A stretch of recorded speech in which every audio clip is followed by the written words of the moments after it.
Presenting the transcription feature, Superman. Up in the sky! Look! It's a bird! It's a plane! It's Superman! And now, Superman. Superman had left the blazing inferno of Stonehouse and gone winging his way back over the Sound toward the wrecked autogyro of the Indian priests, who had recovered the Emerald of the Incas from Dr. George Haven Beecham, world-famous scientist and explorer, and set fire to his temporary home. Remaining on the grounds of Stonehouse to watch the blaze and summon help, Dr. Beecham and his daughter Elsie had both made startling and important discoveries. As our story continues today, we find them in a small car, racing toward a distant airport, hoping against hope to get there in time. Listen. Watch out. Here's the curve. Elsie, you almost hit that car. Oh, Dad, it's all right. Look here.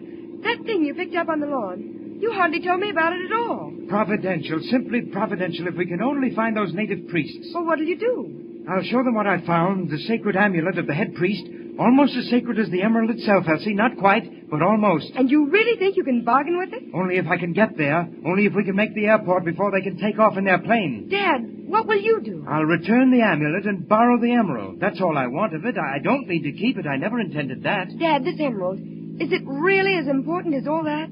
Yes, Elsie, I've told you once, and I'll tell you again. If I can recover the Emerald of the Incas and decipher the writing carved on its base, I may have found the secret of life itself.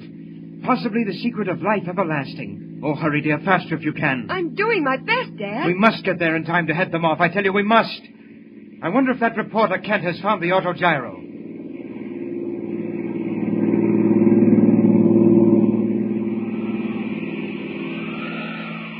Meanwhile, high over the water of the Sound, Superman wings and wheels, his marvelous telescopic eyesight piercing the blackness below for some sign of the wrecked autogyro.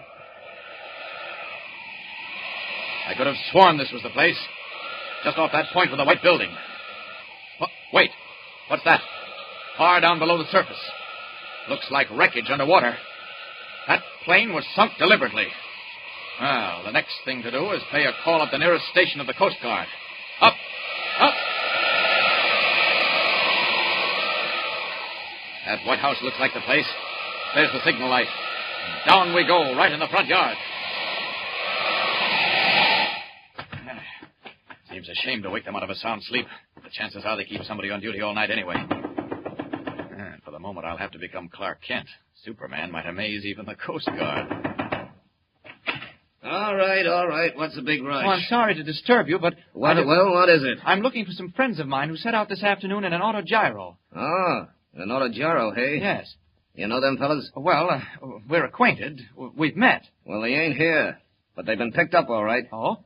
Seems they had trouble and came down on the water about a mile out.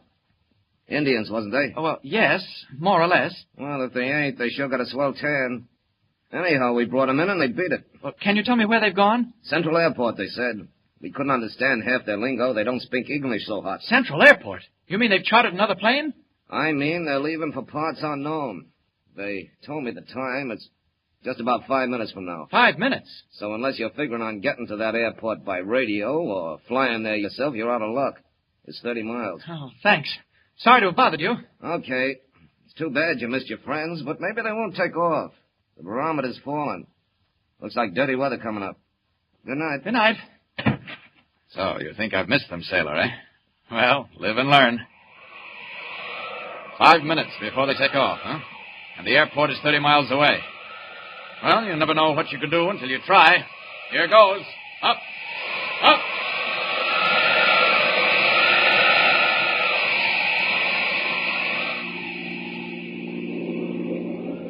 Dad, look, there it is. That's the airport. Oh, and there's the gate. Elsie, what are you doing? You'll put us in the ditch. Sorry, I can't help it, Dad. I had to make that turn. Would have gone right by if I hadn't. Look, what's that? Out there on the runway. That isn't a runway. It's a seaplane anchorage. Oh, there was a flash of light. It's a plane. It's going up. I saw it in the flash. Elsie, stop.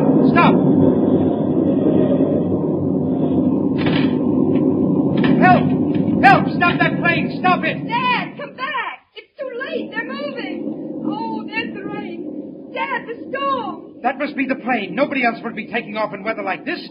Why doesn't somebody come? Stop them! Catch them! Somebody stop them!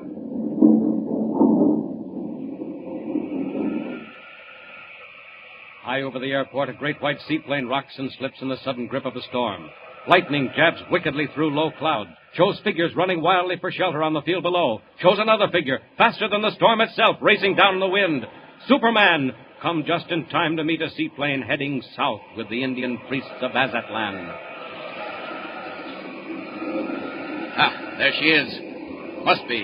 Private seaplane swinging toward the open water. And what fools to take off at a time like this. Great Scott, the lightning shows it up like daytime. Not that I need it. Sorry, gentlemen, you've got a fast chimp there, but it's not quite as fast as Superman. I think we'll just put a sudden stop to that trip south. If I brought down an auto-gyro, shouldn't wonder if I could do the same with a seaplane. Here I come.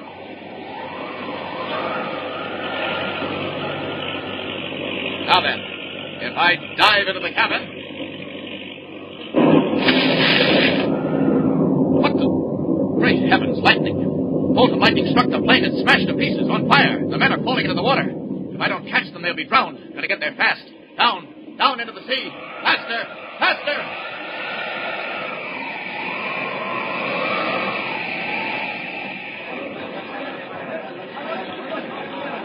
What happened, Elsie? I couldn't see. Oh, Dad, I don't know. The lightning. Could you make it out, Elsie? No, Dad, I'm not sure. It seemed as if a bolt of lightning went right through the plane, and then I didn't see anything at all. Yes. Here, stay under the shelter. But, Dad, good heavens, here comes Mr. Kent. Kent? What, Kent, what did you... Evening, Doctor. Or rather, good morning. You got room in here for 3 more? Why, those men with you. The brown men, Kent, the priests. Oh, yes. Strangest thing. I was on my way here following the auto-gyro when there was a flash of lightning and a seaplane went down in the sea, just off the breakwater. And you rescued them? All but one, Doctor. The pilot was done for. The lightning bolt went right through him. But these two, well, call it luck. Why, Kent, it's amazing. Simply unbelievable. Well, here we are. There's one thing I must tell you, Doctor. I had a choice. A choice? Yes, come over here a minute, will you? Yeah, that's better.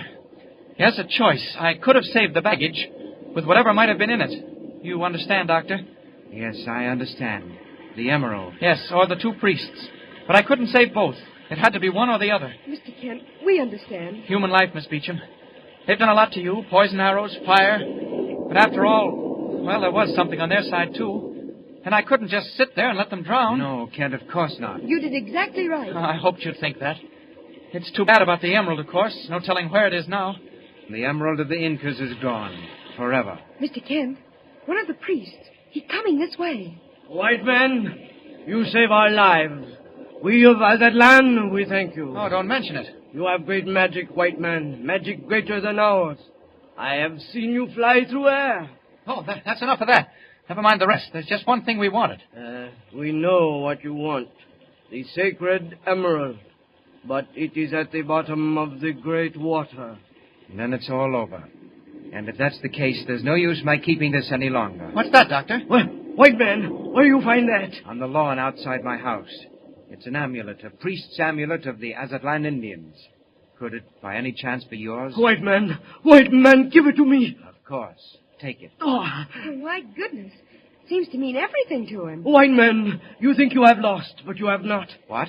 Well, what does he mean? My magic tell me you do not want emerald to steal. No, of course not. On the emerald was writing. It was writing you wish to read? Yes, that's it. That's all I wanted it for, believe me. Very well. Writing is here. Dad, what does he mean? Well, he's tapping his head. You mean to say you'll tell me everything that was on the emerald? You can remember it? We will do that. Every last sign on the jewel of the immortals. But no one know what it means. Yeah, that's all right. My studies, that's what I want to do, work it out. It may take me years.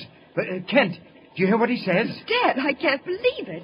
Maybe the secret isn't lost after all. Once my people know what writing on emerald mean, now they do not know. If you help them remember, maybe you do great good to all. Kent, I still don't believe it. It's not possible. Why, Kent, where are you going? Mr. Kent. Look, the emerald's gone, but everything else is all right. And I've just remembered something. After all, I am a newspaper man. And this may be the biggest story since the flood. So long, folks. I'm on my way.